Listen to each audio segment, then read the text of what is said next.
उत्तर प्रदेश में बीजेपी सरकार जब पहली बार सत्ता में आई थी और वो चली, तब लोगों ने कहा कि सरकार में नेताओं की नहीं, मंत्रियों की नहीं, अफसरों की ज़्यादा चलती है। अफसर मनमानी करते हैं और उसकी वजह से कार्यकर्ता और नेता परेशान हैं। लेकिन ये सिलसिला जारी रहा। उन मनमानियों के नतीजे अब सामने आने लगे हैं। आज हम आपको एक ऐसा मामला बताएंगे जिसमें एक अफसर की मनमानी पिछले कार्यकाल की वो अब खुली है। बात 1989 बैच के आईएएस अफसर अमित मोहन प्रसाद की। अब वो एसीएस हो चुके हैं, लेकिन वो लोकायुक्त की एक जांच में फंस गए हैं। अमित मोहन प्रसाद करीब 4 साल तक उत्तर प्रदेश में स्वास्थ्य विभाग के मुखिया रहे, प्रमुख सचिव रहे, और उन पर यह आरोप है कि उन्होंने अपनी चहेती कंपनियों को ठेका देने के लिए तमाम नियम कानून को दरकिनार कर दिया। अमित मोहन अपने साथ 5 और अफसरों को ले डूबे हैं। वो अकेले नहीं हैं। अब लोकायुक्त के पास इन बातों के पुख्ता साक्ष्य होने के बाद उन्होंने इन अफसरों के खिलाफ जांच शुरू कर दी है। मामला क्या है? मामला यह है कि जो शिकायत करता है महेश श्रीवास्तव, वो स्वास्थ्य विभाग में फायर फाइटिंग से संबंधित, अग्निशमन से संबंधित कार्य करते हैं। अमित मोहन प्रसाद स्वास्थ्य विभाग के प्रमुख सचिव थे। सीएचसी है, पीएचसी है, जिला अस्पताल है, इनके यहाँ पर निर्माण के लिए, आग से बचाव के लिए तमाम सारे काम होते हैं। हजारों करोड़ का बजट आता है। अमित मोहन प्रसाद ने इस बजट को तमाम सारी संस्थाओं को, पैकफेड को, सीएनडीएस को, यूपीपीसीएल को, यूपी सिडको को, उनको वो काम आवंटित करते हैं। यहाँ पर महेश श्रीवास्तव की संस्था काम करती है, यानी कि टेंडर डालती है। बताया जाता है कि सीएचसी, पीएचसी और अस्पतालों में जो अग्निशमन व्यवस्था के कार्य होने थे, उसमें पैकफेड एक ऐसी संस्था है जिसको काम दिया गया था। उसके पास इलेक्ट्रिक विभाग में कोई चीफ इंजीनियर ही नहीं था।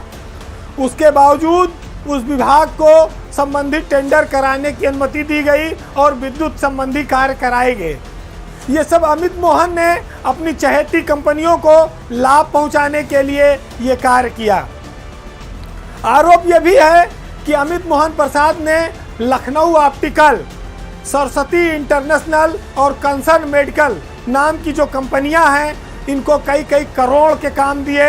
और इनमें से लखनऊ ऑप्टिकल जो कंपनी है, ये तो लखनऊ में चश्मे की दुकान चलाती है। इसके पास फायर फाइटिंग का कोई अनुभव नहीं था, अनुभवहीन थी, दक्ष नहीं थी।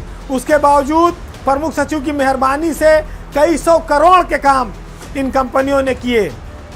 गोंडा, गोरखपुर, बलिया, प्रयागराज, इन अस्पतालों में सेंट्रल गैस पाइपलाइन सिस्टम के काम करने का मामला था। वहाँ पर महेश श्रीवास्तव की कंपनी ने काम किया, लेकिन प्रमुख सचिव की नापसंद होने के चलते अमित मोहन प्रसाद ने इन कंपनियों का यहाँ पर भुगतान रोक दिया, और यहाँ तक कि वो बहुत सारी कंपनियों को ब्लैकलिस्ट भी करते थे।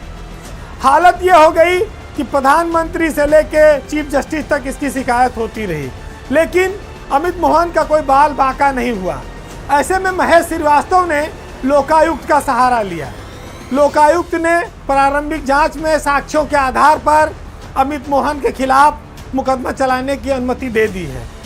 इस मामले में अमित मोहन अकेले नहीं डूबे, उन्होंने 4-5 को और घसीट लिया।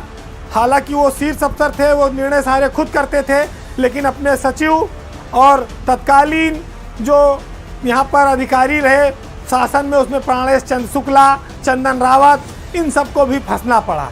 विद्युत सुरक्षा निदेशालय में अपर निदेशक डीके सिंह भी इस जांच के दायरे में हैं।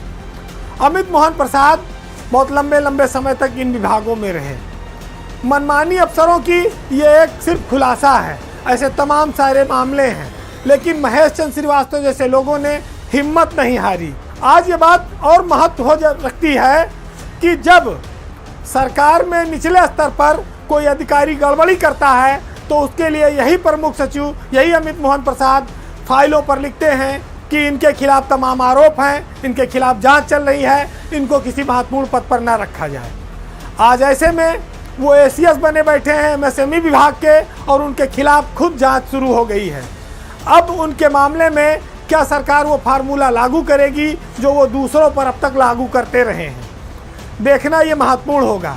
लेकिन ब्यूरोक्रेसी के शीर्ष अफसरों के लिए, स्टेट गवर्नमेंट के और कर्मचारियों के लिए क्या नियम कानून अलग अलग हैं, ये भी बहुत महत्व रखता है। ब्यूरोक्रेसी इतनी स्वेच्छाचारी ना हो, इतने भ्रष्टाचारी ना हो कि वो बेलगाम हो जाए, वो किसी मंत्री, किसी जनप्रतिनिधि की बात ना सुने। ये उसका एक ताज़ा उदाहरण है और उन्हीं मनमानियों का नतीजा है कि आज पिछले सरकार के काल का लोकायुक्त ने संज्ञान लिया है और अमित मोहन जैसे लोगों के खिलाफ कार्रवाई शुरू की है।